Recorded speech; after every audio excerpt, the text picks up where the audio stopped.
So while other kids are joining, let's start with the discussion first. So first of all, who all are in the class right now who appeared for the test? I know Ria could not, but anybody else who could not attend the test last Sunday? Vivan could not. Okay, Samriddhi also. Okay, so thumbs up, thumbs down is getting me confused. Just raise your hand if you have not attended the test. Just, okay. Samriddhi did not attend the test, okay. Akshita also could not attend the test. Ria also did not attend the test. Okay, Vijay. Alright, so it is not important to know who could not attend the test or who could attend the test. Now my question to you all is, whoever attended the test, how was your first hand reaction after seeing the test? No, don't play with emojis. Talk to me. I want to hear it with a natural language. How was your experience with the test? Good, bad, ugly, horrible? Yes, Datta, go ahead. Not good. Not good? Okay. And Jenna, how about you, Datta? I think some parts were like it was okay, but some other parts were hard, like all the angles, like the cosine, and there was like some adding or something. I don't know. Okay. Okay. How about Sriyan? I feel like the problems with like angles and cosine, those ones are more of the tough ones, but the other parts are pretty easy in my opinion. Okay. How about Praneeth? Like I was said, it was just like the first three problems with angles, like the coterminal, like it's find the coterminal between angles. I didn't understand that one, but other than that, everything else was easy. Okay. Yes, Vivan. Let me hear it. Compared to the last time I took a test like this, I was pretty confusing. But now I think I'm thinking about the hang of it as well. Okay. Okay. And yeah, let's hear Samriddhi's point of view also. I know you could not attend the test, you said, right? I mean, I have not checked all the papers yet, but yes, Samriddhi, tell me, what is that you want to share? I thought it was like okay, it wasn't like super easy, but also wasn't like super hard. It was like just some questions. Okay. All right. Let's hear Akshita's point of view. Akshita and Vijay, for you it was a fresh experience. So, what was your observation from the test or the test paper? Most of them were like kind of easy, but some of them like the cosine and stuff, I didn't know like what to do. I was stuck on it. Okay. Okay. How about Jesse and Vijay?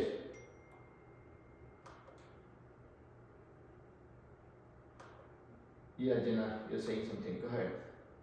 Oh yeah, I was also kind of confused on like those word problems where you had like you make I think equations or something. Right. I think that's something I struggle with. Okay. Jesse?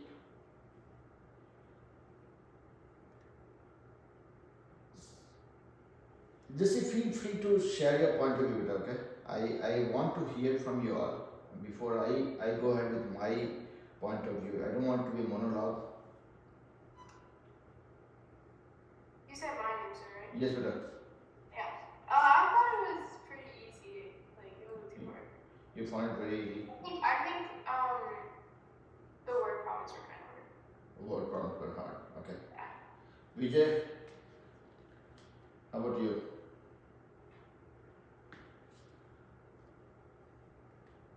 So, okay. Yeah, Vijay, you want to go ahead and share your point of view before I get started? Yasmita also has joined. So Yasmita, how was your observation from the test or the test paper? Could you guys hear me now? Yeah, go ahead. Okay, yeah, my mic wasn't working before for some reason. I didn't think it was too hard, but I think that I lost touch with like the easier problems because I hadn't practiced with it in a while. Right. So like, yeah. Okay. Let's hear Yasmita's observation as well, and then I'll get started. Yasmita, you want to share that? I think it was like not bad. Like some of them I did struggle on, but most of them I felt like I knew what to do. Okay. So, yeah. Okay. So I have gone through the answer sheet and also the question paper, and I'm not going to disclose anybody's score because I don't rate my kids. I rate my teaching. I don't rate my kids. Okay. And the reason behind that approach is I always look for opportunity where I could have done a better job as a teacher to make things easier for all of you. Okay. So that's the main reason for the test. And a quick summary of what I have observed based on the papers I have seen so far. One is, as you guys rightly mentioned, word problems is one area where I see many of you making some mistakes. I would say non-affordable mistakes. And why I'm saying non-affordable, because word problems are something that you cannot avoid. It is going to be part and parcel of your life till you come out of college. So it will remain. Otherwise, no, everything is about formulas, right? But people will memorize the formula and just spit it out. That's it. So math is not only about applying formula; it's also about relating to the concepts and then applying it in a more thoughtful way. That is where the word problems test our readiness. That is one. Second observation was many of the kids were struggling with the sine, cosine, addition problems. That was another one. And as Vijay rightly mentioned, probably some of you have lost touch with the easy problems, and that is where those easy problems get you a little baffled. Okay. So this was the main why I planned for this workshop was because I wanted to share this finding with you guys. That is one. And then we'll look at some problems and then we'll try doing it together. And that is where I want this class to be more interactive rather than something being driven by emojis. Okay. So I would want you guys to speak up, share your point of view, share your opinions, share your elements of confusion, which helps us get rid of them. And second thing is, test is something that we cannot avoid. Test is something that will keep on happening, right? Forget about the test in the class, but test as part of every juncture of your career, right? So don't take test as a thing that gets you stressed out. Rather, it should be something to look forward to. Say, okay, let's take a test and see how much I know, because that's the main purpose of the test, right? So test is not for scoring 100%. Test is an opportunity for you to assess yourself and see how close or far you are from what you want to be. Okay, so we'll keep it that way. So one last point or one last part of my preaching is, don't go for the rat race. Don't always keep in mind, okay, I have to get 100%. Because that element of stress will avoid all your chances of getting 100%. If you really want to get 100%, don't even think about it. Okay? Alright, so let's start with some simple problems where some of you were finding it interesting and challenging.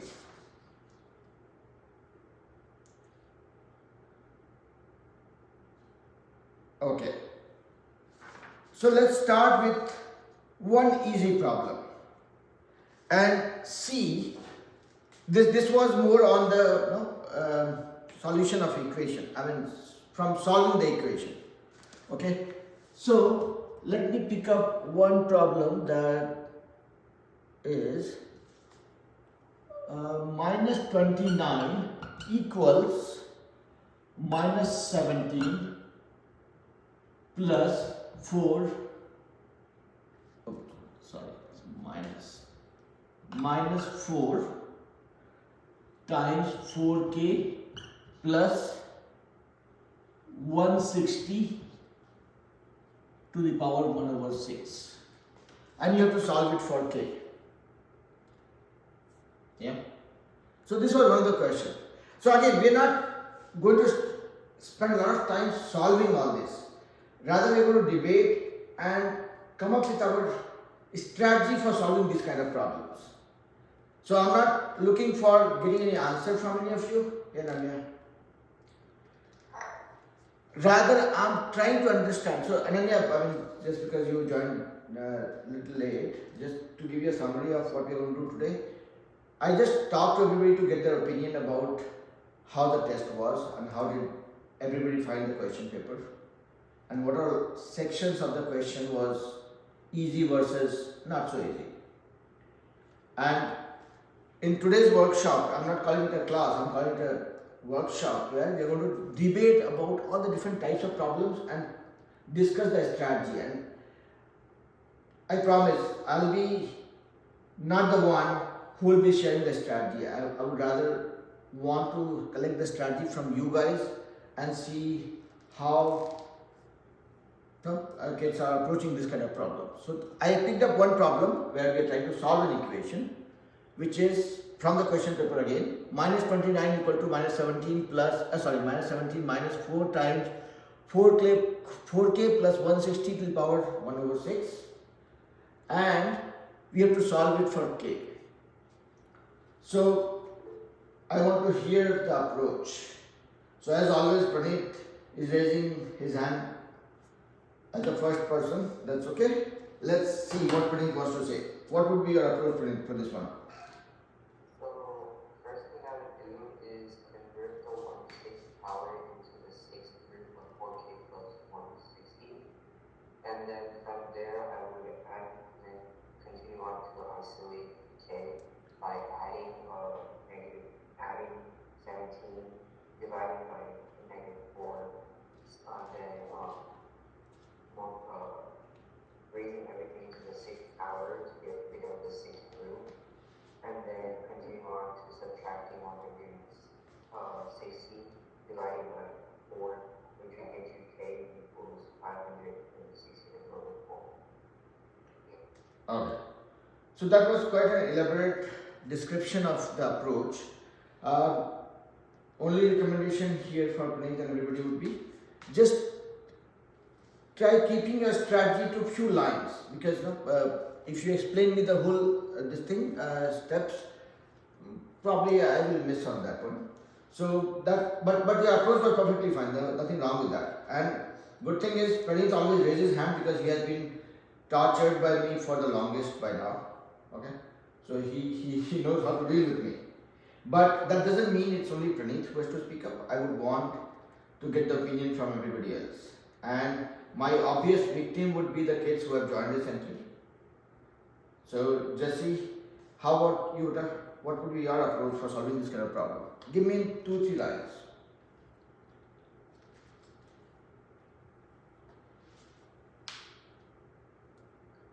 And I want to make you all fearless. Okay? Yes, go ahead, Vera.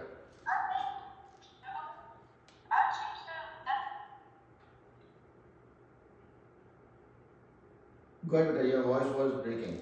One more time.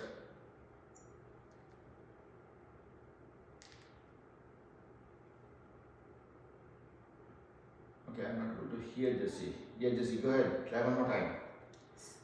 So that's like the equations to the power of 1/6, right? Yes. So yeah, I just probably changed that to like. I think this was a question I was confused on actually. Okay. No, that's fine. So again, I'm not trying to find out who was comfortable, who was not. I'm just trying to get everybody's perspective. So Jenna, if you have to explain this to me, what would be your approach, Beta? Okay, first I would add 17 on the other side. And then after that I would divide by -4. And then whatever number I get from there equal to 4k plus 160. And then I I'll change that 1/6 into a whole number, like the reciprocal. So I can take that out, and I'll do it for both sides. And then I just solve from there. Okay.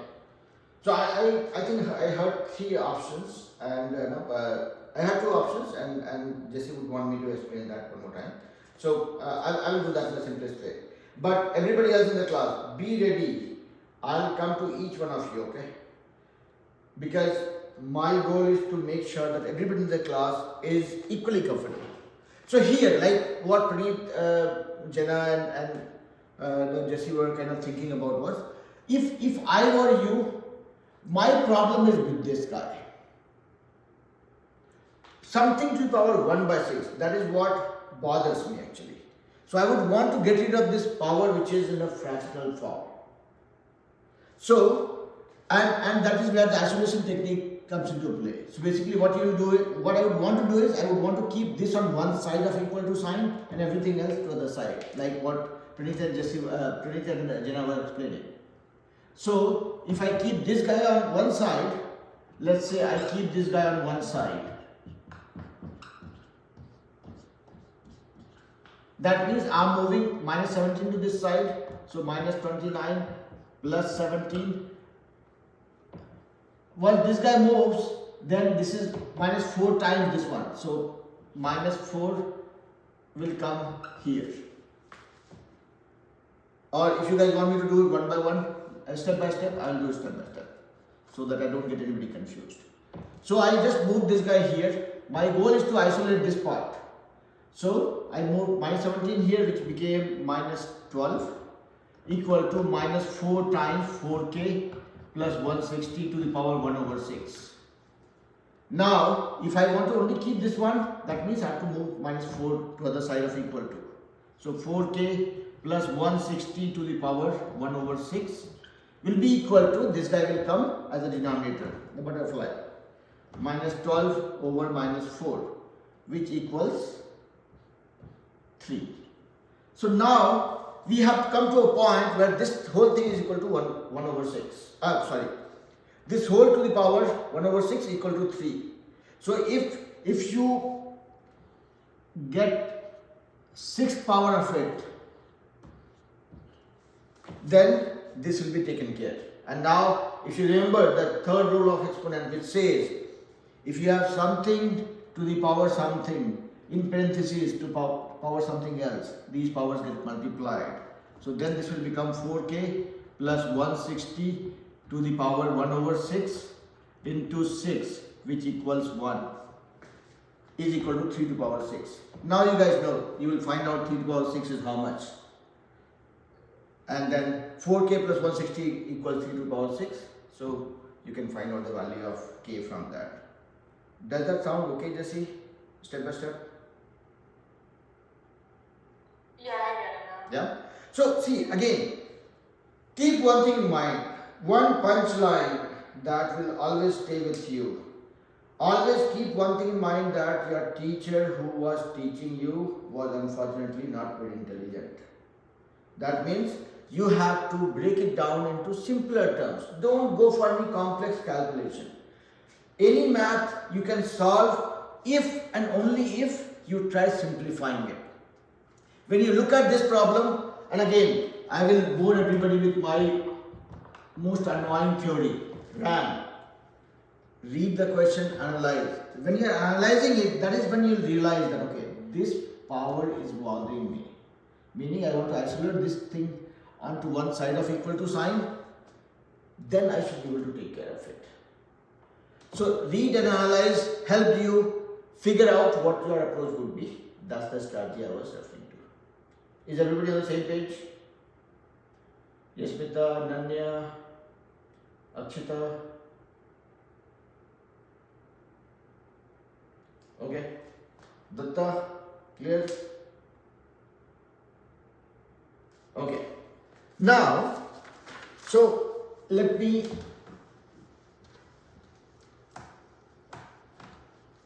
and some of you, I think I have told this rank theory to everybody, so I will make sure that Praneeth doesn't get upset with me, because he is the one who has heard this the most.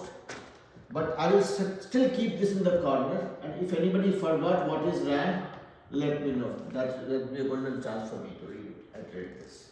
But this is not a theory, this is an approach, this is a mindset. This is the silver bullet that we use for working on each and every problem. Okay? Alright? So let's go to, so I will, in the same category, I will just write down one more problem and we will not try solving it. I will just repeat this same theory.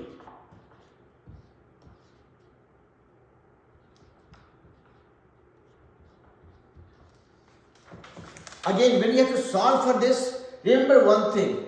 What bothers us the most is the fractional power. If you have to solve this equation, what you would want to do is get this on one side of the equal to sign, meaning I use the isolation technique, everything else moves to the other side. Once you have this whole thing to the power 4 over 3, and then you will figure out, okay, this is an interesting one. Okay, so let's see how you are mentally solving this kind of problem. If I say x to the power 4 over 3, okay, I'm picking an easy problem, equal to 5.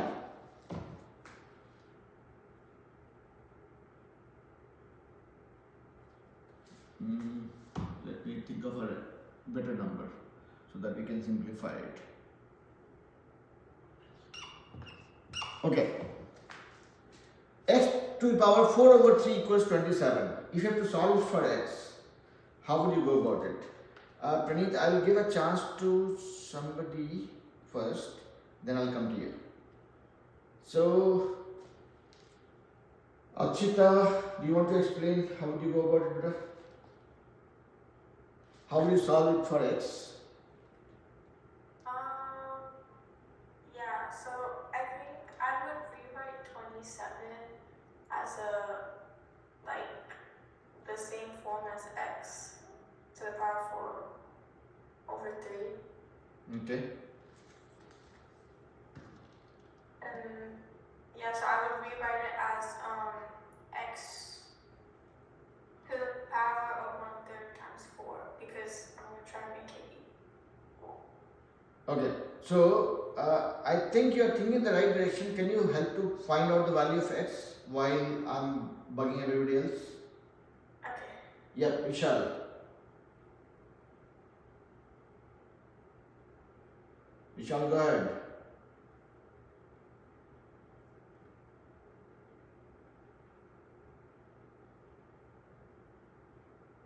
Vishal, I cannot hear you. Can you hear me? Yeah, I can hear you now. For the second one, I'll solve it by writing it as 4th root of 27, and then I'll cube it because it's the opposite of 1/3 is 3 by 4, and then x would be equal to 8. X will be equal to 8. Wait, no. Okay. Treat this like a riddle, okay? See, we are not learning anything stressful right now. So Yasmita, Riya, Shriyan, Vijay, Vivan, everybody. Try solving this riddle. Yes, Datta. What I would do is I would take the power and just like move it to the other side of the flip it. So then it'd be 26, x is equal to 27 to the power of the root over 4, at least. Okay, Praneeth. Let's see what Praneeth says. So it's x to the power 3 by 4, and using the third rule of exponents, we can find out that it's 1/3 times 4, you can get to there. And then, so that would mean 1/3 parentheses 4, and then 1/3 can be turned into the cube root of x. This is what you're saying, Vishal? Yeah. So you're saying that, okay, x 1/3 to the, sorry, 1/3 to the power 4 equal to 23. Or even, see this, yes, Jenna. What exponent rule does this follow? Third rule of exponent, which says x to the power a whole to the power b equals x to the power a times b. So 4/3 is 1/3 into 4. So it can work with fractions too? Yeah. So see, the 3 rules of exponents, we will call it golden rules of exponents, meaning it will work with normal exponents, radical exponents, rational exponents. Anything that has a word exponent into it, you can apply these rules. So let me break it down. Akshita, did you get your answer, beta? I was working on it, but I kind of got stuck. Okay. So now there are different ways of dealing with it. Yes, Jenna. Wait, could you also do like, say 1/4 times 3? No. Look at this. 1/3 into 4. That is what will give you 4/3. But 1/4 over times 3 will give you 3/4. Correct? Oh, because of the denominator. Correct? Yeah. So see again, while there is nothing wrong with the way you are thinking about it, but these are the human errors that we all come across. So you have to be a little careful there. Now here, look at this. Whenever you have a problem, trust me, whoever is giving the problem is keeping one thing in mind, that it is something solvable. They are just twisting that little bit to bother us. Now look at this. If I am talking about x to the power 4/3, like what Praneeth said, you can say x to the power 1/3 in parenthesis to the power 4. Okay? Or you can also say x to the power 4 in parenthesis 1/3. Yeah? Now, why I am dealing with this 1/3 is because if you look at 27, you have to see, okay, 27, I can write this as 3 to the power into 3 into 3, which is 3 to the power 3. So you can, okay, let's break it down one by one. Let's not confuse this. So x to the power 4/3. X to the power 4/3 is equal to x to the power 1/3 into 4, and that is equal to 27. If you want to get rid of this by 3, which is bothering us the most right now, what you will do is, you will say, I will do cube of this and I will do cube of this. Does that sound okay? So when I do cube of this became x to the power 1/3 into 4 into 3. And this 3 and this 3 will get knocked off. This became x to the power 4. And this will become 27 to the power 3. Or this is 3 cube to the power 3, which is 3 to the power 9. I'm just trying to see if I can find a smaller, easier to deal with word. Okay. So x to the power 4 equals 3 to the power 9.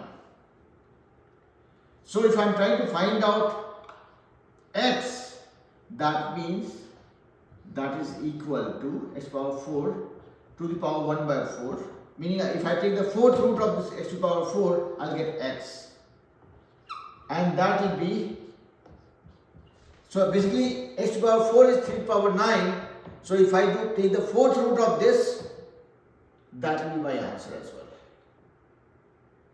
So here x to the power 4 times 1/4 will become x, and that will be equal to 3 to the power 9 into 1/4, which is 3 to the power 9/4. Okay. You can stop here, or you can use a calculator to solve it. But why I was talking about this was, you have to just look at this whole thing. This is all revolving around this one rule of exponent which says x to the power a to the power b equals x to the power a times b. So when you have any power like this, you can split this into 1 by 3 into 4, or 1 into 4, 1 by 3 into 4. And then you will say, okay, fine. How do I get rid of the fraction? You will do cube of this, that gets you rid of the fraction, the denominator. And then once you have power in this form, then you know how to deal with it. Yeah. Am I getting everybody confused, or you guys are okay? Jesse, Akshita, okay? Okay.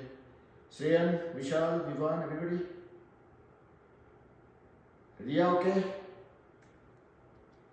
Okay. So we just saw, how do we see again? Did I say in my question that this is about exponents rule? No. You will just get an equation and you have to see what are the things, or what are the, what do you call it, the weapons you have in your armory to address the issue or solve the problem. Now, here's a word problem. So let's jump on to the next topic, which is around word problem, and see what is the problem that we have in the word problem. So I'm randomly picking up one problem, okay? This problem says, do I have everybody's attention right now? Samriddhi, Riya, Vivan, everybody? Okay. Olivia is 6.5 years old. So this is a child in my math foundation class. Okay. Olivia is 6.5 years old. Sorry. Olivia is 6.5 years older than Dan. Okay, so this is Olivia and this is Dan. She is 6.5 years older than Dan. 3 times Olivia's age added to 6 times Dan's age is 36. Find the age of each person. Olivia is 6.5 years older than Dan. That is the first information. Second information is 3 times Olivia's age added to 6 times Dan's age is 36. Find the age of each person. Yes, Praneet.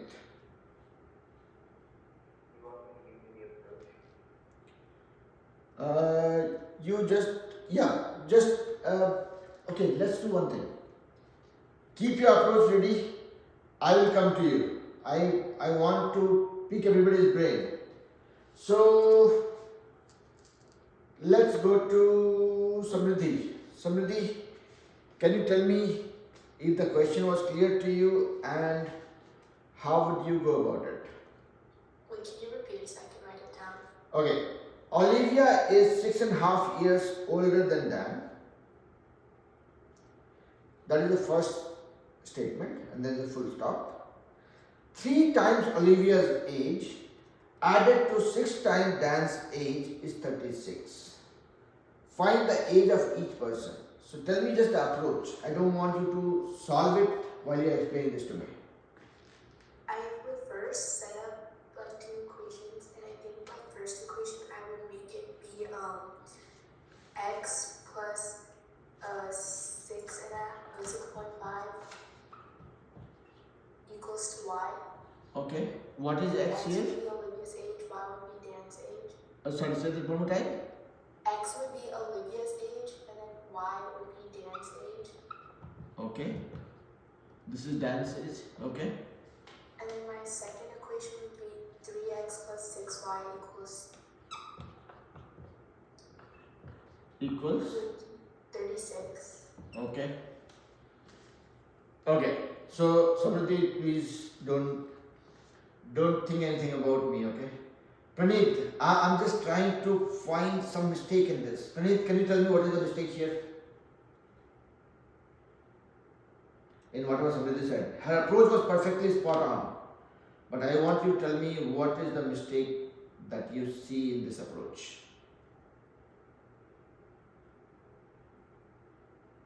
You don't want to fight with somebody.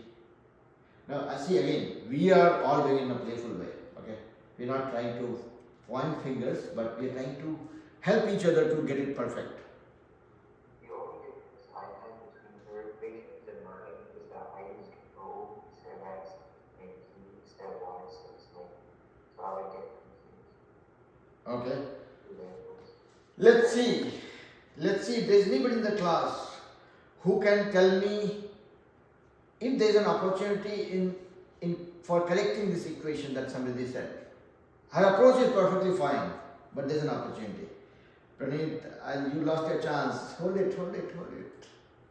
I will, let me see. No, it's okay, I mean, I'm just trying to wake everybody up. So Vijay, Vishal, Vivan, anybody? Ria, Yasmita, anybody? I know you guys all are friends, but yeah, it's just about math. Yes, Rian. For the first equation, shouldn't x be like wait, what's the guy's name again for E? Y is for Dan, X is for Olivia.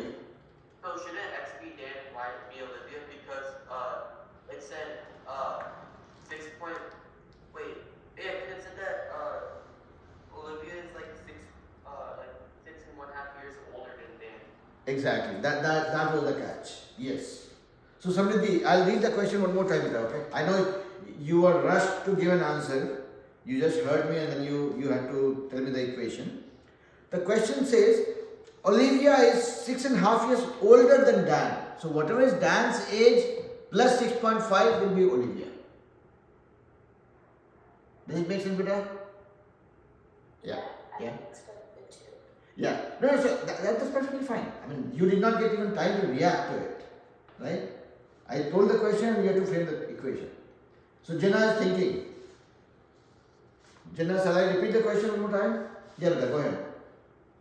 Wait, can you explain her approach again? I don't really understand this. Okay, so the question says this.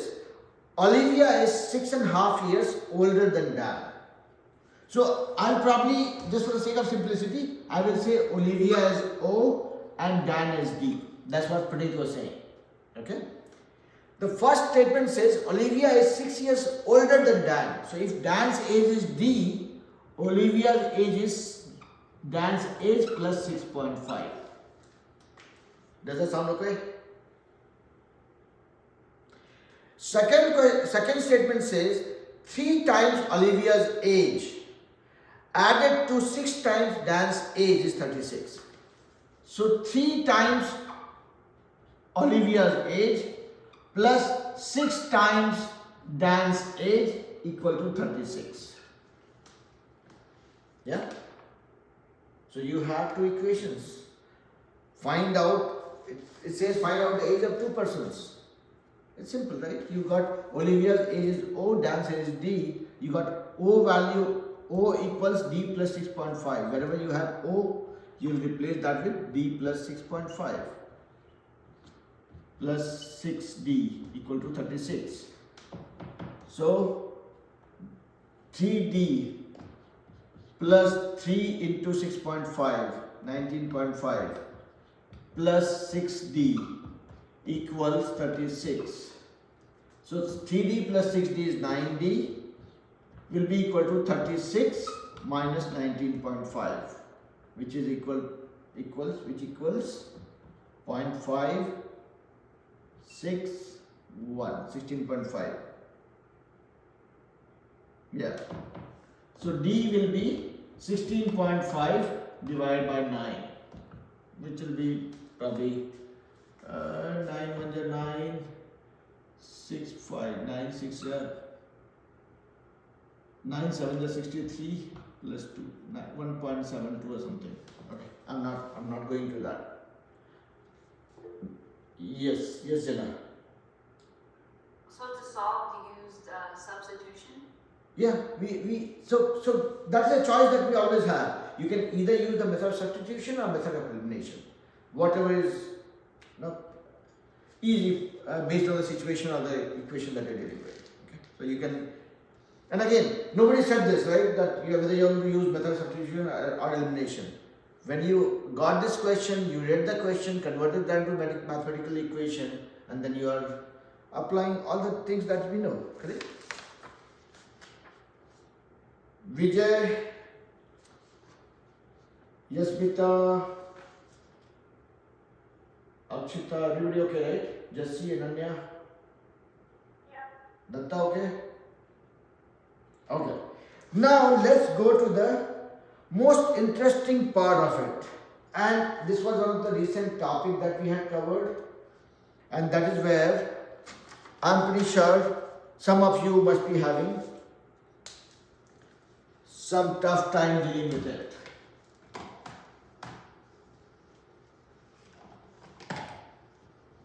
So this section that I had picked up,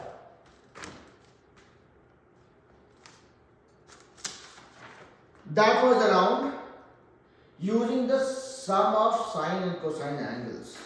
And there are certain theorems that we had learned in the previous classes. I'm not sure if everybody was there in those classes or not, but we had learned these 4 theorems.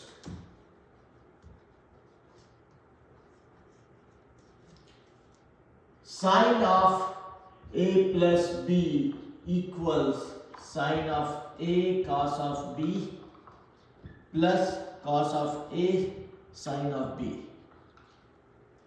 Cos of A plus B equals cos of A cos of B minus sine of A sine of B.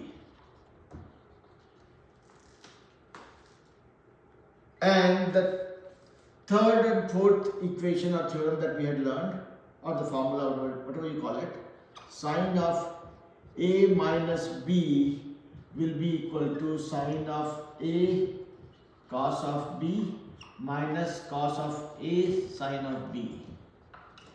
And cos of A minus B would be equal to cos of A cos of B plus sine of A sine of B. And these are the 4 equations that we had learned in one of the previous classes. Now I want you guys to raise your hand and tell me who all were not in the classes where we learned these formulas. Okay, Akshita was not there. Siren was not there. How about Vijay?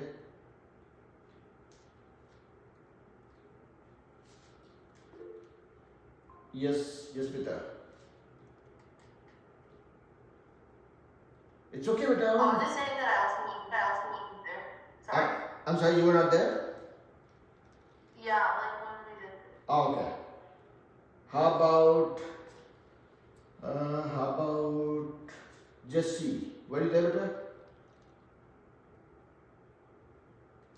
Yeah, I was here for this. You were there? Okay.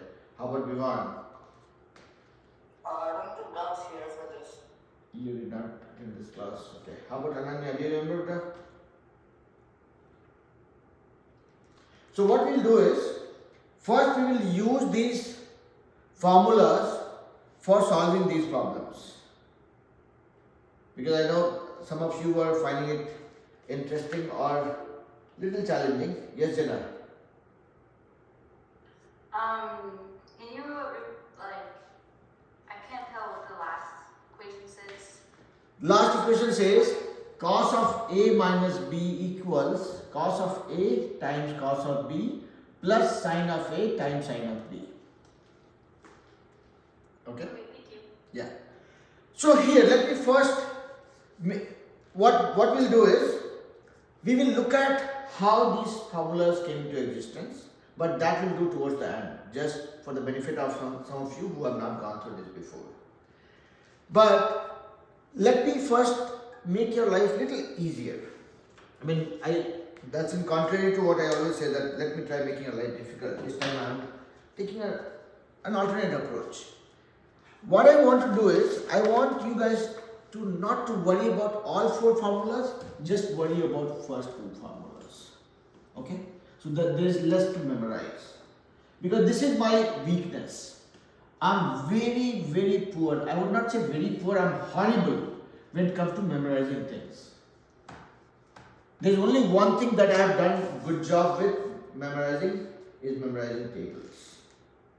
Still at this age, I remember table till 20 without a problem. Any number that you ask me for, I would not take more than a second. Right? But let me not brag about it. What I'm trying to say is, I find it very difficult to memorize the formulas. All that I have memorized or I remember is based on how I have conceptually derived it. That's what I'm saying. Instead of memorizing 4 formulas, you guys can focus on memorizing these 2. And we'll look at how this came into existence. But we'll first solve the problems and then we'll come to it. For all of you who have not seen this, the proof of this formula or have not used it before, look at this one. Sine of A plus B equals sine of A times cos of B plus cos of A times sine of B. That is the first formula. So when you are talking about adding 2 sine angles, it becomes sine of first angle times cos of second angle plus cos of first angle times sine of second angle. And when you are adding cos of 2 angles, it will be cos of A times cos of B minus sine of A times sine of B. Okay? So just this much. And we'll prove this also towards the end. Okay? We'll first solve few problems, assuming that these formulas are valid. Now, here, sine of A plus B, cos of A plus B, let's assume that you guys have memorized this. Now if I say, you don't have to memorize sine of A minus B, there is a reason for it. You have to relate to this conceptually. Sine of, if somebody says sine of A minus B, you will say that I don't have to memorize this formula, I can relate to it. I can say sine of A minus B is nothing but sine of A plus minus B. Now I can use this formula. I have 2 angles getting added here. So I will say this will be equal to sine of A times cos of second angle, which is minus B, plus cos of A times the second angle. Yeah? Are you guys with me so far? Achita, Jesse, Inanya, Datta, everybody?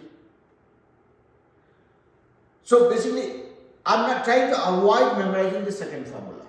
Instead of saying A minus B, I will read this as A plus minus of B. And this gave me this formula. Now, we are trying to understand what is cos of minus B against cos of B versus what is sine of B against sine of minus B. This is where your understanding of the unit circle will come handy. If I'm talking about a theta in the unit circle, this point's coordinates will be cos of theta comma sine of theta. Cos of theta is my x coordinate, sine of theta is my y coordinate. If I am talking about an angle negative theta, I am measuring this angle in the clockwise direction. So this is not theta, this is minus theta. That is the first thing. But if you relate that to the unit circle, is it okay for me to assume that everybody is aware of what is unit circle? At least you guys remember, recall? Yeah?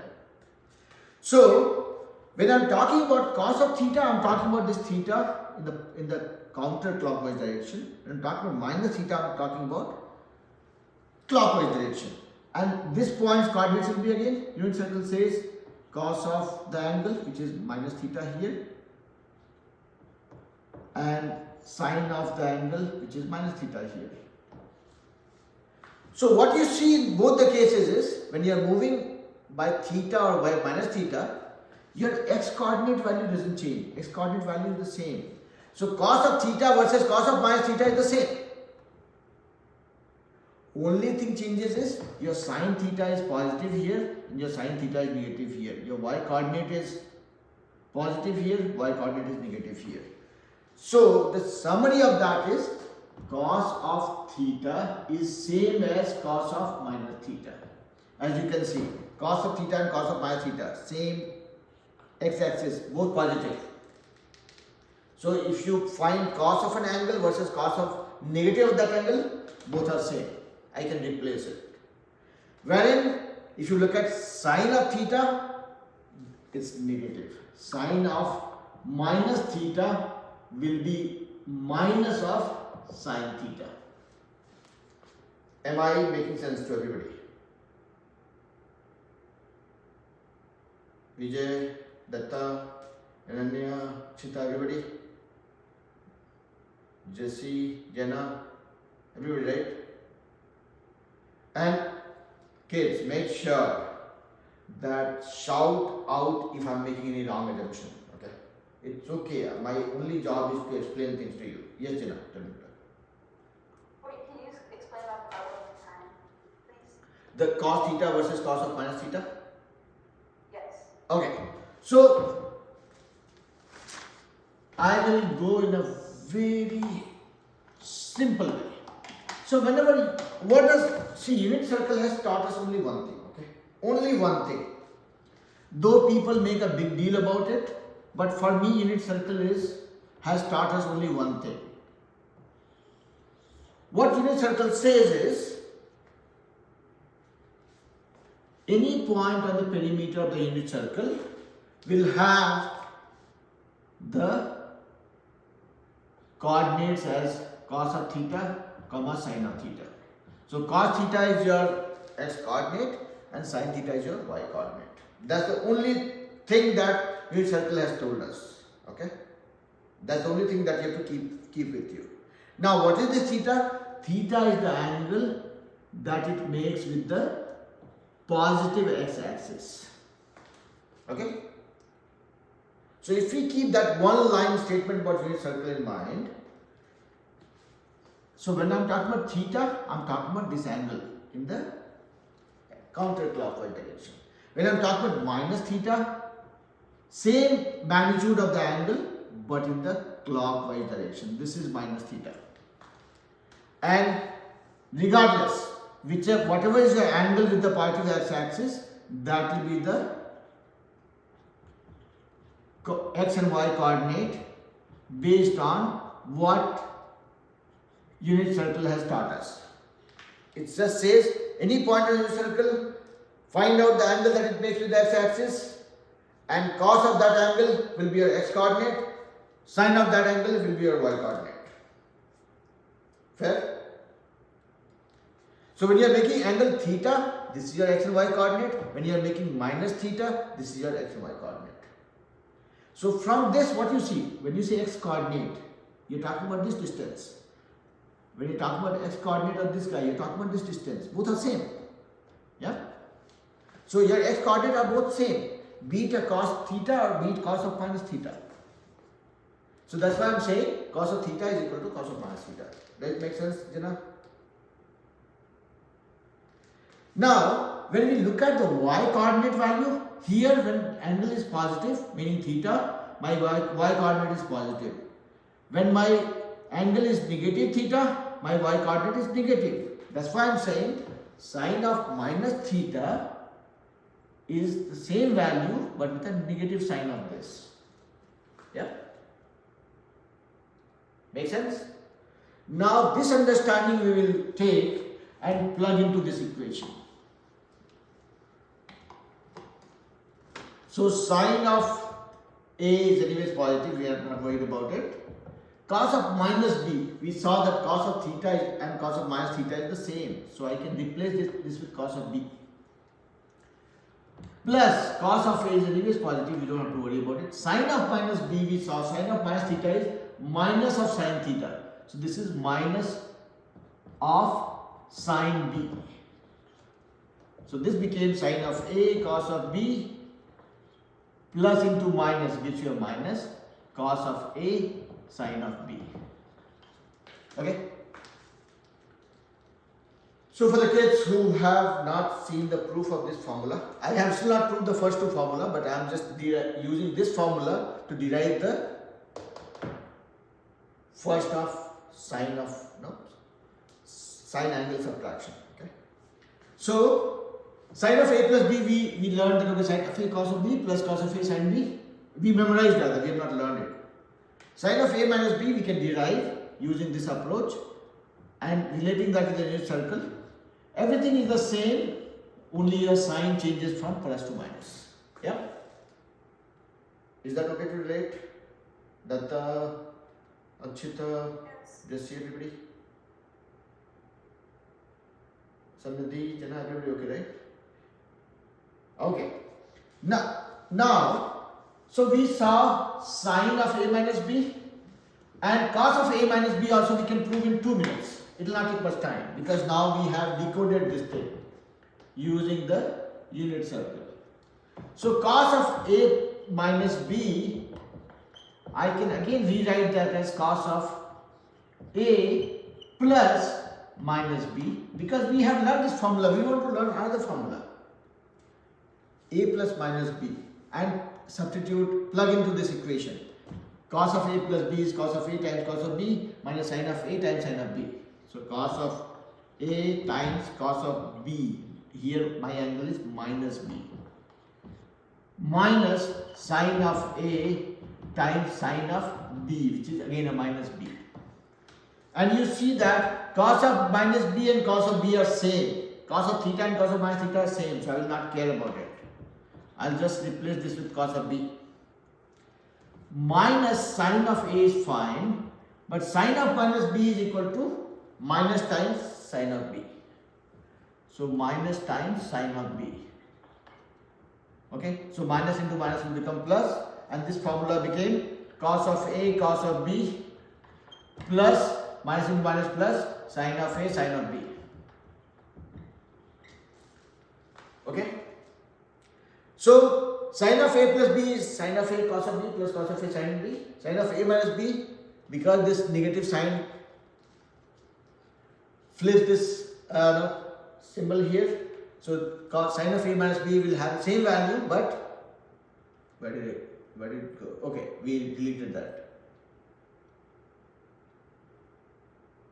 No, okay. So after this one, it was sine of a cos of b minus cos of a sine of b. So sine of a plus b, whatever value you have, the same value, only the sign changes. Similarly, cos of a plus b there was a minus here because of this whole thing that we learned are related to the unit circle. This sign is positive. So only difference that you would see is in case of sine a plus b, this one is a plus and minus. In case of cos of a plus b versus a minus b, it is from minus to plus. And again, you don't have to memorize it, it's just an observation. Is it sounding okay to everybody? And I promise, I'm not shying away from proving this formula, okay? We'll prove this towards the end. Let's first solve few problems and then we'll come to this, okay? Because I'm going to show you guys my wonderful drawing skills. But let's first solve few problems and then we will come to proving this formula. For some of you who have not dealt with this. So it will become optional for you guys. Whoever have seen how this formula is proved and you are tired of seeing it over and over again, you can drop off after you are done solving this problem. Or if you are still excited to deal with it, stay with me. Riya, okay with us so far? Yeah. Okay. So when you guys don't speak up, right? That's when I start getting worried. Now here's the thing. It says find the value of the expression below using the sum and difference formula. It says find out cos of 210 degree plus 135 degree. Now when you see this, it says find out the sum or difference, find out the value of this using sum or difference formula. So we saw sum formula also, a plus b, and difference formula is a minus b. Be it for cos, be it for sine. So this is cos of a plus b scenario. And if you guys remember when you are doing cos of a plus b, it becomes cos of A times cos of B minus sine of A, which is 210, into sine of B, which is 135. But now what do we do? After this, who all knows how to find out the value of these angles without using calculator? Yes, Vijay.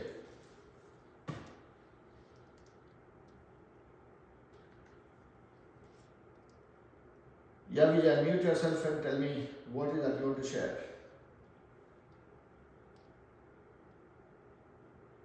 How about Vishal? Vijay is not unmuted yet. Vishal, go ahead. For the first one, cos of 210 degrees, you can just I know that cos of 30 degrees is equal to square root 3 by 2, and using the unit circle, if you go 210 degrees, it's going to be in the negatives, so it'll be negative square root 3 by 2. Okay, so you know how to find it. Okay. Praneet, you were saying something?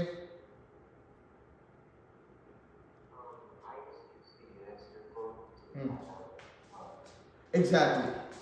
So here, see okay, so like Praneet Vishal explained, right? We'll use unit circle to find this out.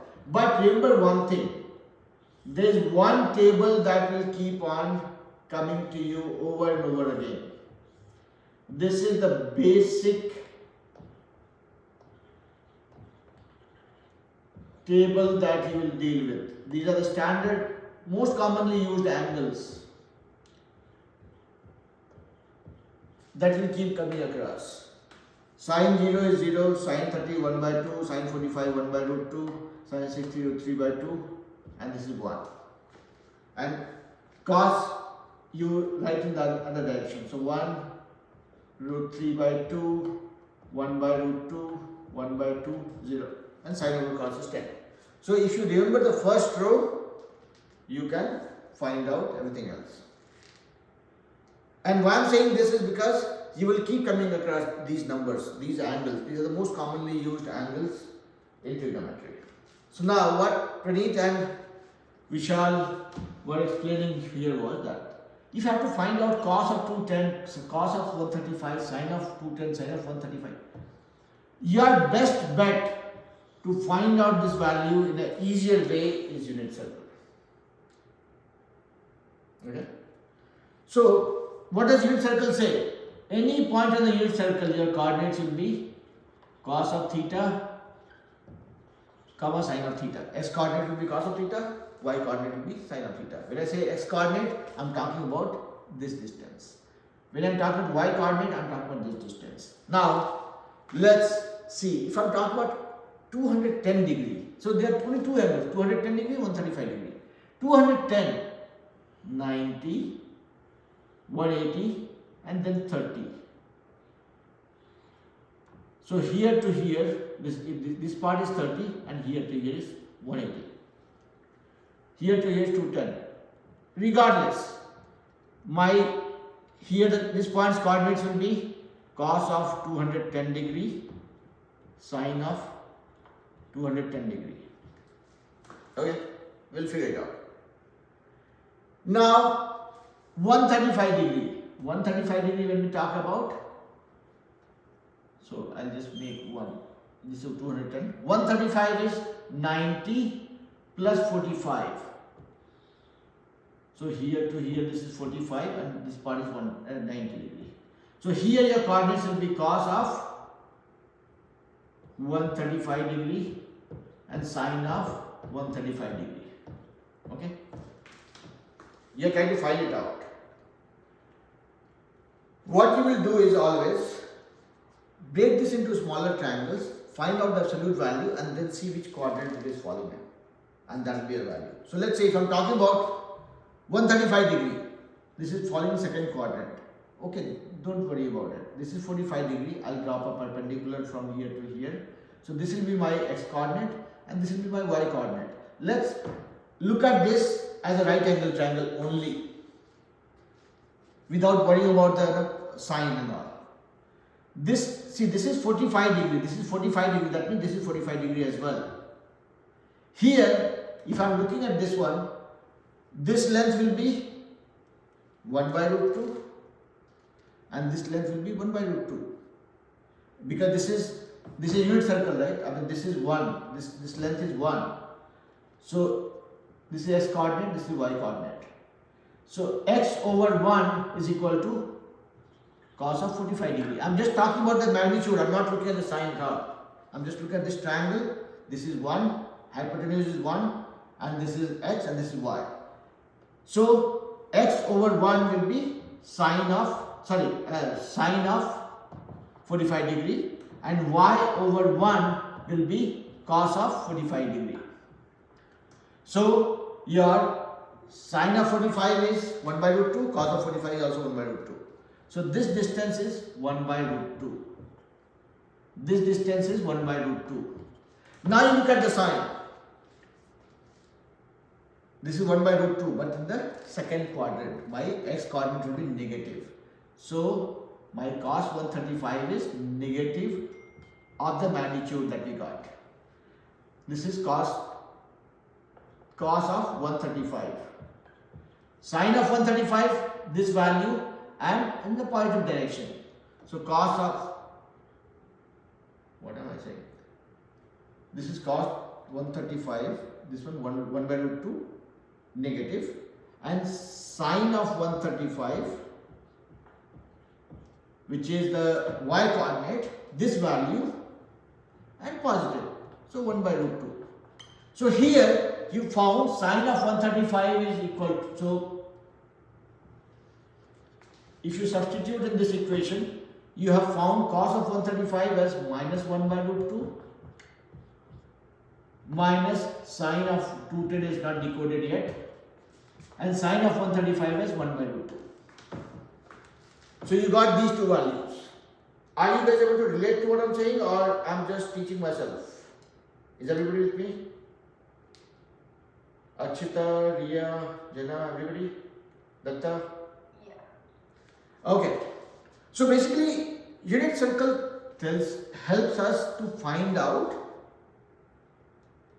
any angle's value.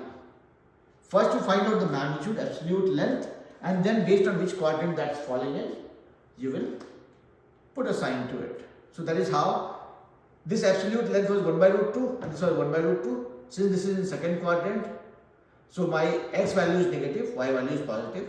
My x value is nothing but cos of 135. So cos 135 is minus 1 by root 2.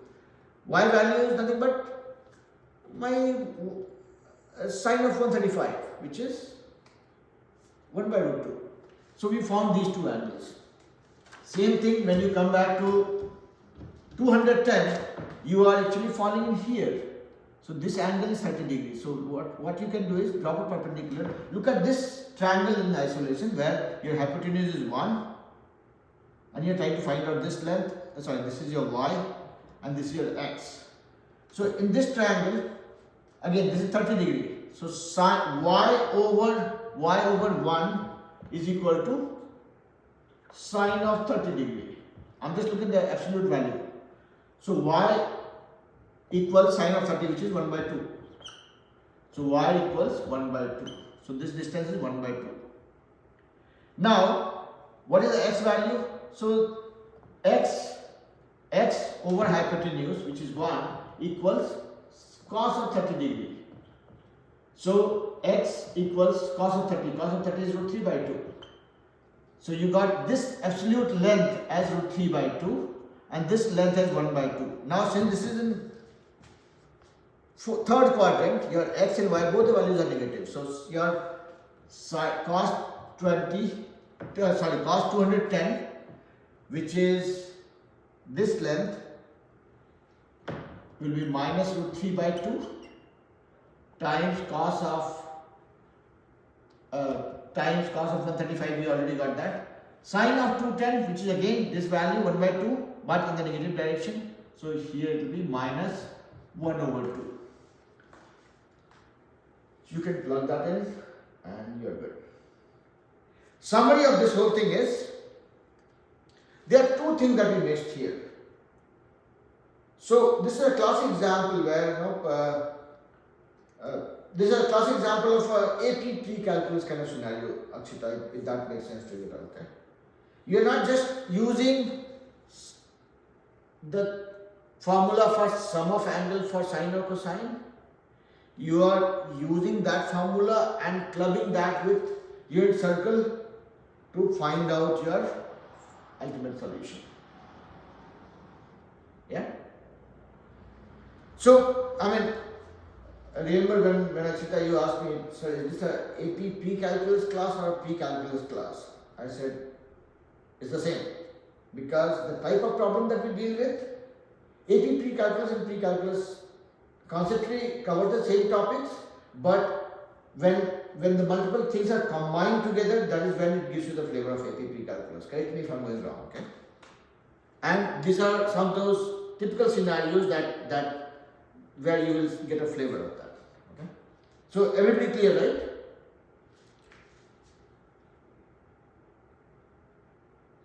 Some rule for cos A plus B, A minus B, and how you relate that with this one. Unit circle to derive it.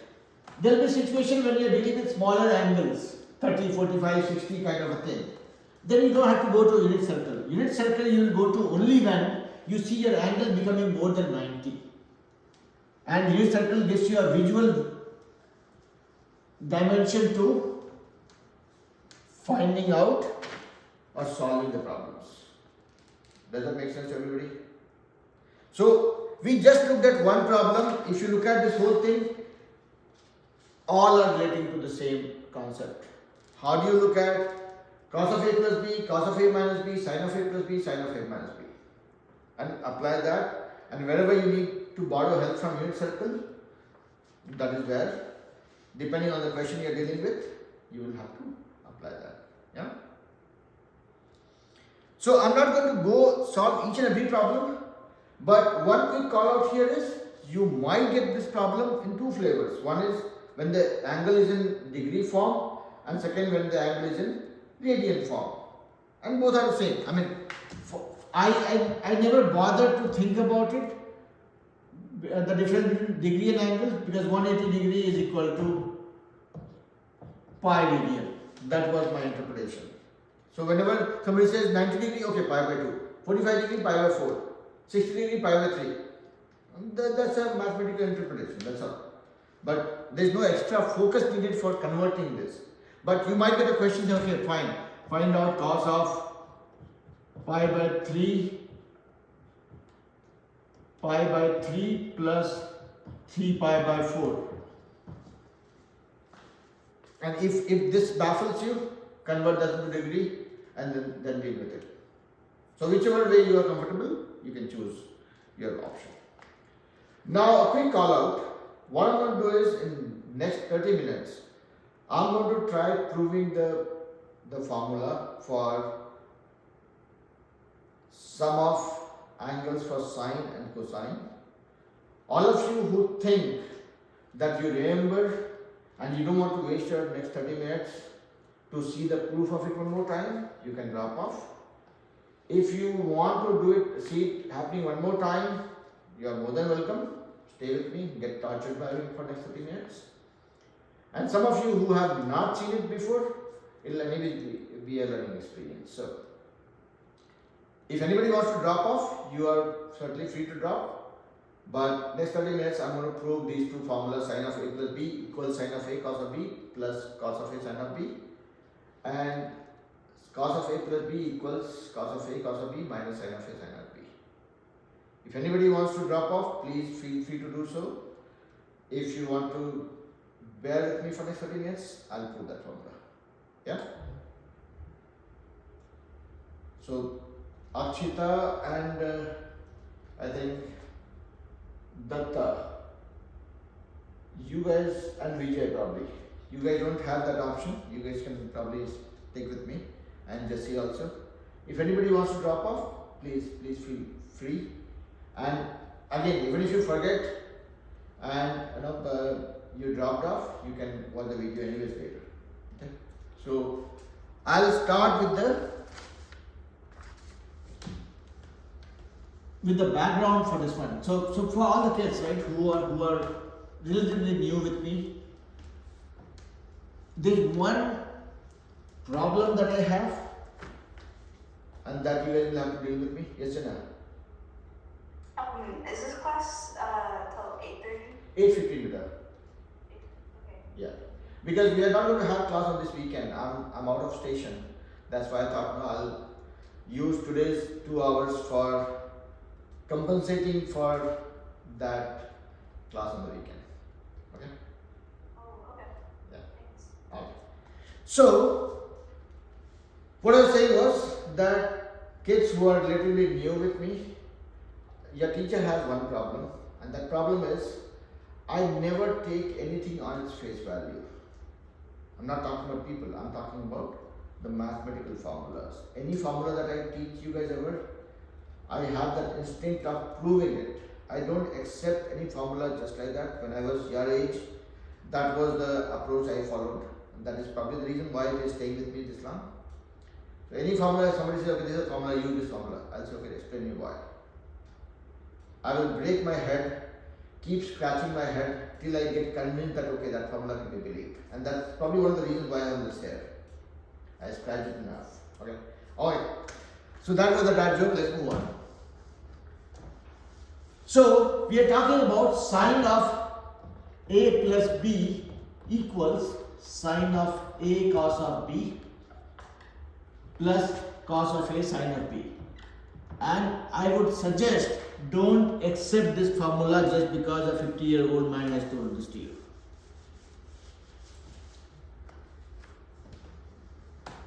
So, everybody is me, right? Yes, sir. Could you write it a little bit bigger because I can't see the ending of it properly? Okay, so don't worry. I mean, I'm just trying to keep some space for myself, okay? And once I prove it, you will see the final result. But I'm reading it for you guys. Sine of a plus b equals sine of a times cos of b plus cos of a times sine of b. Or, in other words, you can say sine of first angle plus second angle will be equal to sine of first angle times cos of second angle plus cos of first angle times sine of second angle. Okay? Now, let's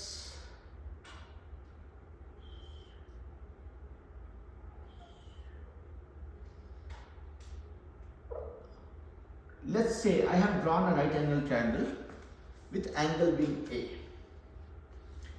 And on this point, I have drawn another perpendicular line and joined these two from this point to this point such that this angle is B. Okay? So again, based on Sriyan's request, let me draw a bigger picture.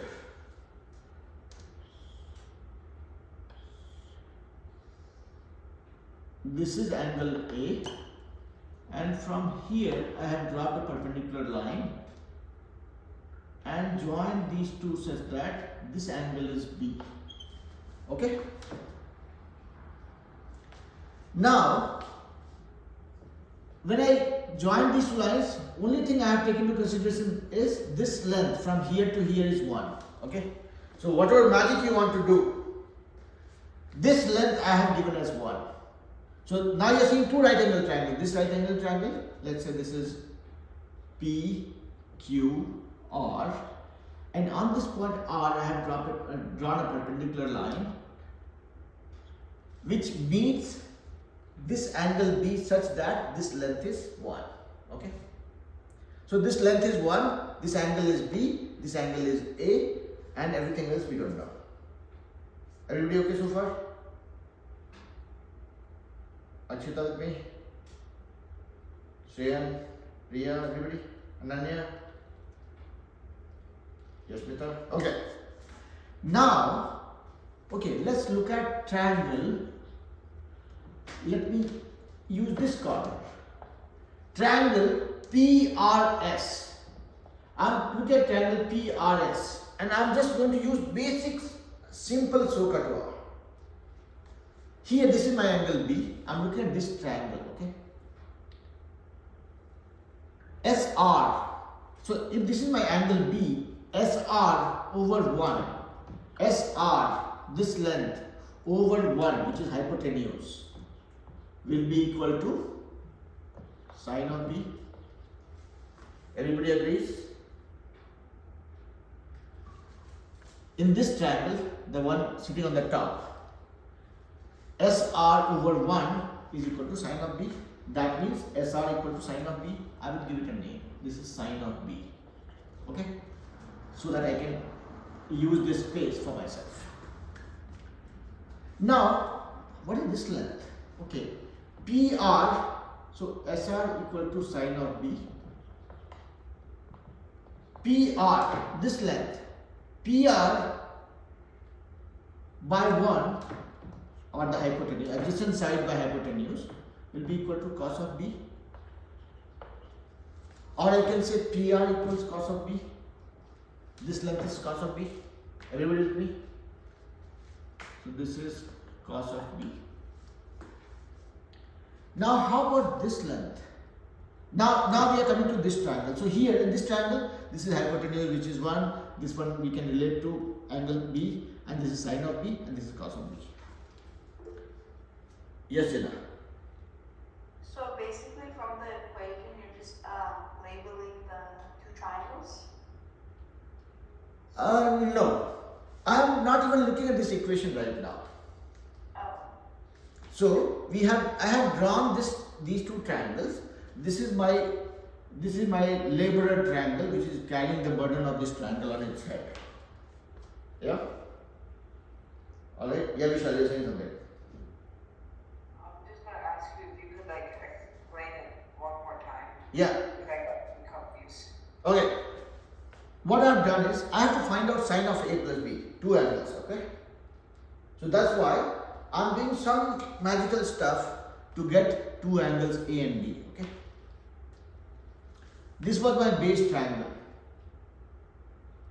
loaded with a lot of responsibility, okay? This has angle A, and this is a right angle triangle, okay? This is right angle. On this point, I have drawn a perpendicular.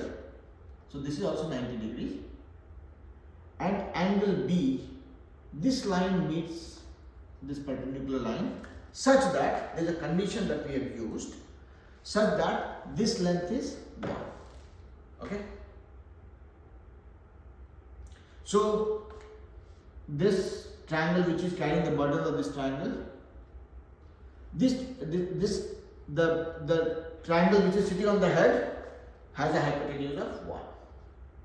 And now using this information, we are trying to find out the length of this side and this side relating to the angle. Okay. So if I look at this triangle, PRS, this is my angle. Applying SOHCAHTOA, opposite side by hypotenuse will be sine of B. So sine of B is equal to opposite side SR by hypotenuse, which is 1. So sine of B is equal to SR, this length. Does it make sense, Vishal? Yeah. Similarly, if I try finding out this side in relation to this angle, so this side, I'm looking at the top triangle, okay? Imagine this triangle doesn't exist. You are just looking at this triangle right now. So this length PR, which happens to be the adjacent side for this angle, PR divided by hypotenuse, which is 1. So PR by 1 equal to cos of this angle. That means this PR equal to cos of B. Yeah? Everybody with me? Yeah. Okay. Akshita, Datta, everybody, right? Yes, Pita? Yes. Okay. So here we found this angle equal to sine, this side equal to sine of B and this side equal to cos of B. So this first triangle's sides are decoded. Yes, Riya? So the opposite side from the angle would be sine, and then the adjacent side would be cos, basically. Yeah, that's SOHCAHTOA, right? SOHCAHTOA. I'm just applying SOHCAHTOA. I'm not doing anything more than that, okay? SOHCAHTOA. I know you guys know about it, but I'm still repeating it. Sine of an angle is opposite side by hypotenuse. Cos of an angle is adjacent side by hypotenuse. Tangent of the angle is opposite side by adjacent side. Yeah? That is how it is SOHCAHTOA. And again, I have not learned this as SOHCAHTOA while teaching you guys only. I have learned this for myself. Okay. So here, from that we found this side is equal to sine of B and this side equal to cos of B. Now I am coming to the bottom triangle, which is triangle PQR. Here again we will apply SOHCAHTOA. So I am looking at this angle A. We know this side, so we know the hypotenuse. See, in this case what we did, we assumed this to be one unit, and based on that we are relating everything else. So here, now in this triangle, this is the hypotenuse, and we have found that in terms of cos of B. So now we will use this information and this angle to find out these two sides.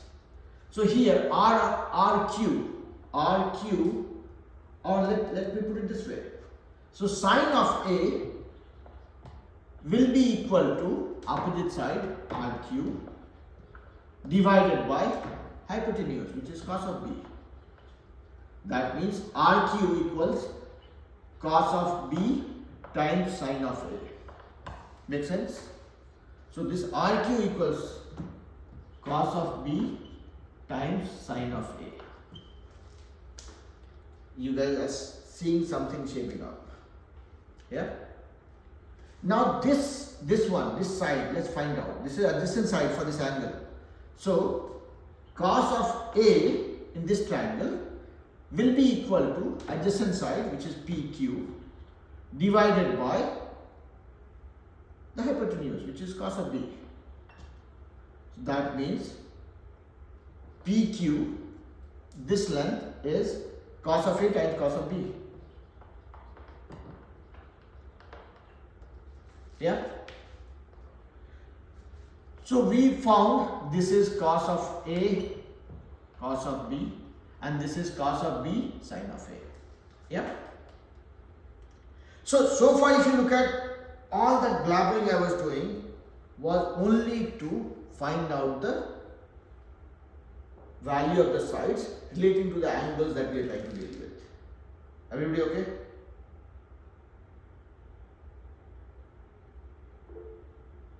Yes, Jenna. So we're not actually finding like any value right now, right? No, we are just, see, it's like you're trying to do cooking today or baking today. We are just collecting the ingredients right now. We are just collecting the ingredients so far. Okay? That we took these two triangles. This is one, this is angle B, this is angle A, and we found out the length of all the sides. Okay? So now I'm deleting this. I'll not come back to this one because I need this real estate for other calculation. Now you guys have to start thinking a little bit more in a creative way. Extend your imagination a little bit more.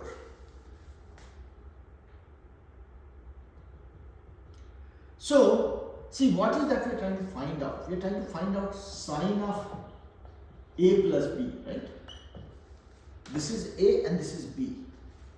If I drop a perpendicular from here, and this, I call this as PQR as P. So I have a triangle PST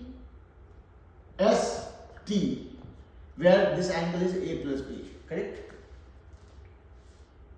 Akshita, Nanya, Yasmita, Datta, so everybody with me, right?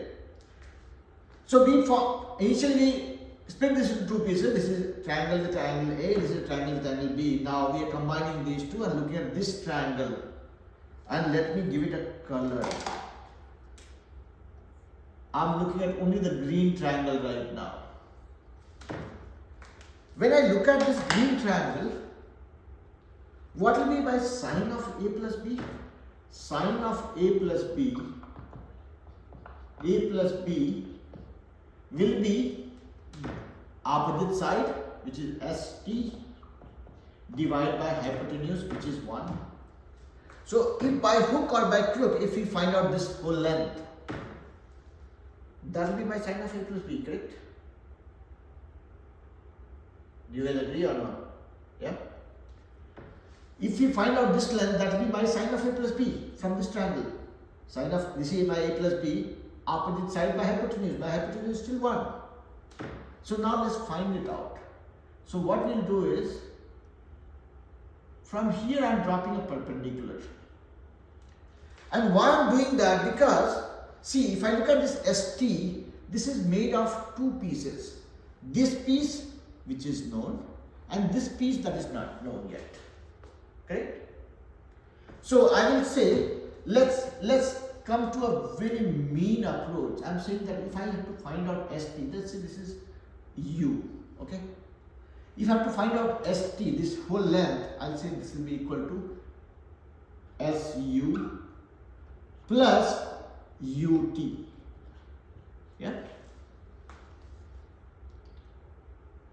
Are you guys with me so far? Now this SU we can find out from this triangle, and let's see what all we know about this triangle. And this UT is nothing but this length, okay? So this part UT is equal to QR. So you'll say SU plus QR, this length that you already know, which is equal to cos of B plus cos of B sine of A. This length. I'm deleting this one right now. Cos of B sine of A. Okay? So SU, now we are coming to this triangle. And what do we know about this triangle? This is my angle A. This will be angle A as well. Do you agree or you don't? These are 2 parallel lines and these are opposite interior angles, isn't it? Yeah? Again, needs a bit of visualization. What we have done is, from here I have got a perpendicular to this line. So this line and this line are both parallel. And this is an intersecting line. So this is up. If you remember this thing, when you have 2 parallel lines and this is an intersecting line, then this angle and this angle are called opposite interior angles and they are the same. Yeah? So this angle and this angle are same. This is A, so this will be equal to A. Do you guys agree or don't? Archita is taking time to think about it. Yeah? If this is A, then this angle will be 90 degree minus A. Because this was my perpendicular line. This line was perpendicular to this one. This is 90 degree minus A and this will be A. Correct? So look at this. We came to this triangle and we found that sine of A plus B equal to this by hypotenuse. So we have to find out this length. We only know this much from earlier magic. This part we don't. So we are trying to find out this part. And what we did was we dropped a perpendicular so that this length and this length are same. Now we are trying to find out the properties of this triangle. We know this side's length, which is sine of B, that we have found out before. I am trying to find out the angle so that we can relate to it. This is A, because these are opposite interior angles. This is A, that means this will be 90 degree minus A because these two are adding up to become 90 degree. So this angle will be A only. Because if this is 90 degree, this is 90 degree minus A, then this has to be A. That is how it adds up to 180 degree. So we found this angle equal to A. Now in this triangle SRU, I hope everybody is with me. I'm not rushing through it, right? Nanya, Sriyan, Tata, Samriddhi. Okay. So I'm in this triangle. Let me give it a color as well. I'm in this red triangle right now. Red triangle.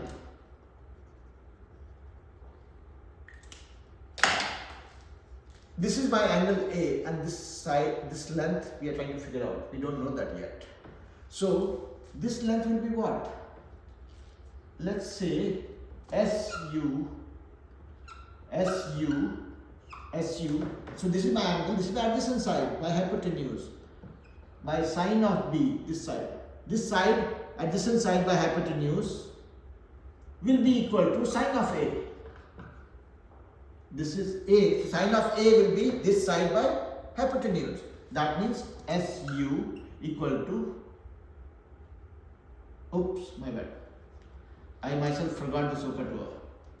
Adjacent side by hypotenuse is cos of A. So this is adjacent side by hypotenuse is cos of A. So SU will be equal to cos of A sine of B. Am I making sense or no? Yasmita, Vijay. Okay. Yes, Ian. How do we get the cos of A in like that In this triangle, yeah. in this triangle, look at this triangle. This is your angle that we are looking at. This is A, correct? Yeah.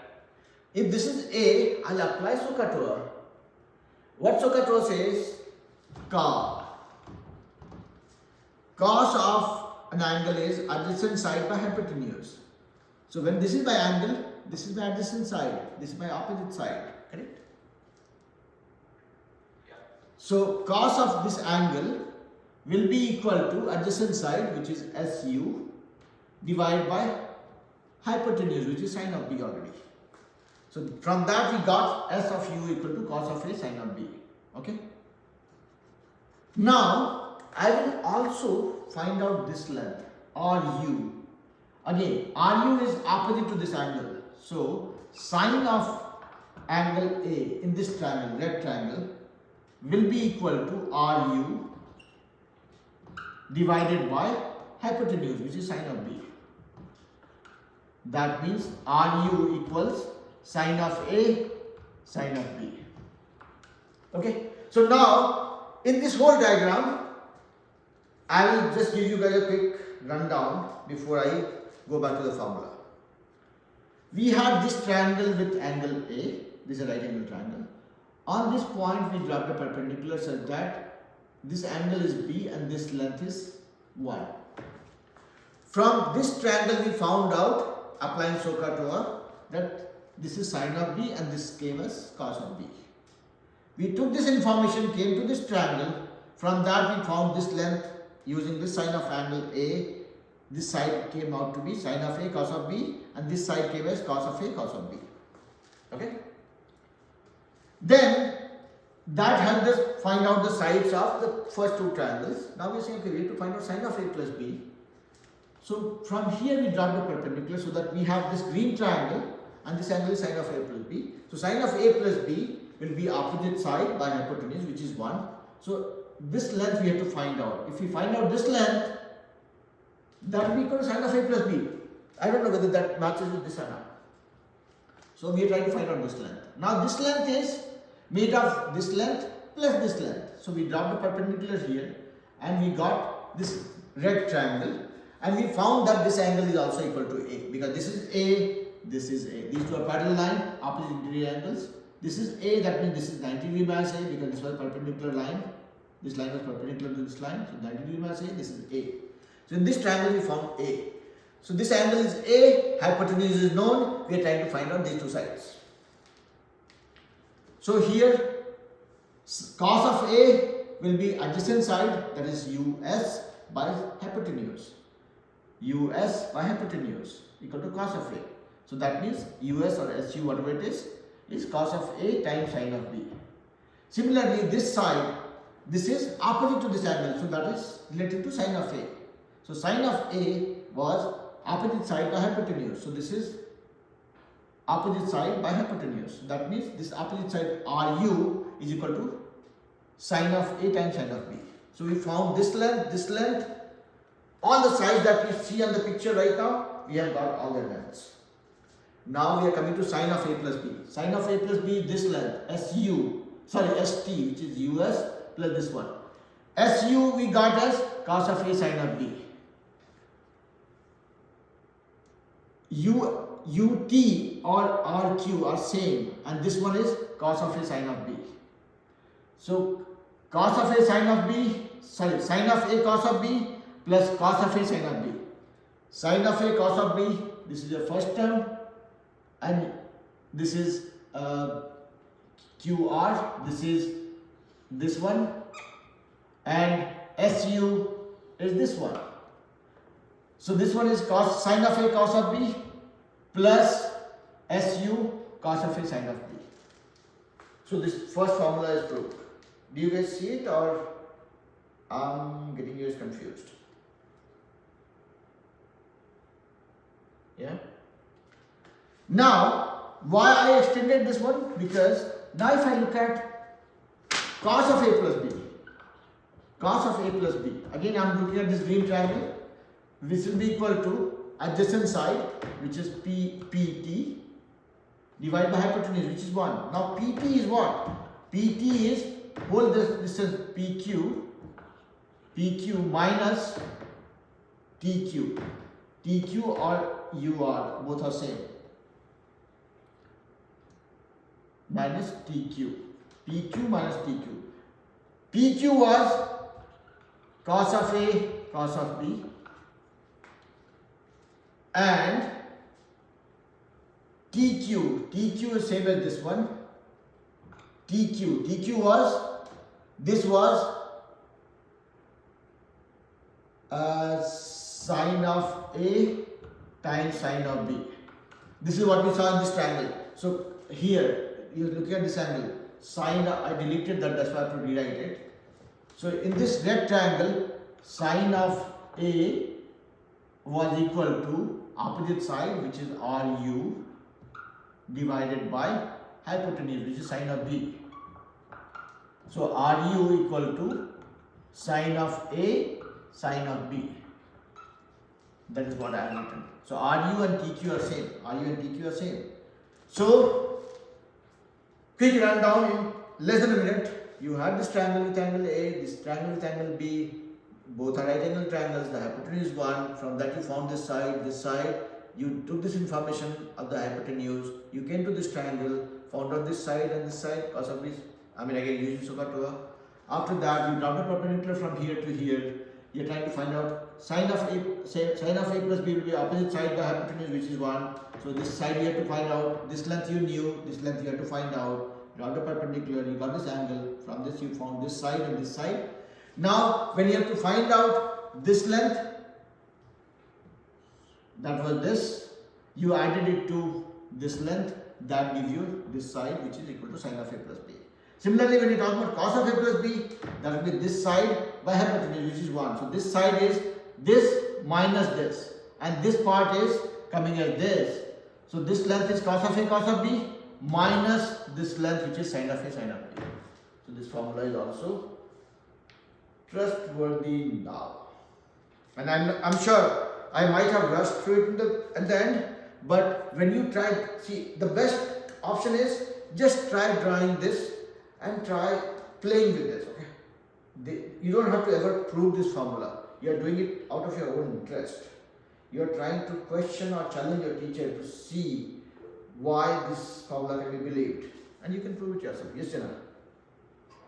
Do you think next class we can talk about those one angles, like on, you know, the test you gave us, like the first 3 angle problems? Yes, we can talk about that in next class. Yeah. Okay, cool.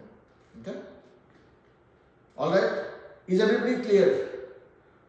I know it was quite a bit of a ride. 1 hour 45 minutes dealing with a teacher for 1 hour 45 minutes is not easy. But we did not have a choice because we are not going to have any class on weekend. So that's why I wanted to spend time with you guys to do a recap or introspect. How was the test? How did we do? What were the problems? And what are the things that you were not aware of, and how do we address those in the longer run? Okay? So I hope this was fruitful and meaningful.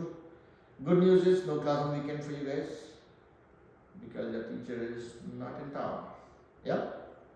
But if anybody has any doubt, any question, you can always text me or send me a WhatsApp.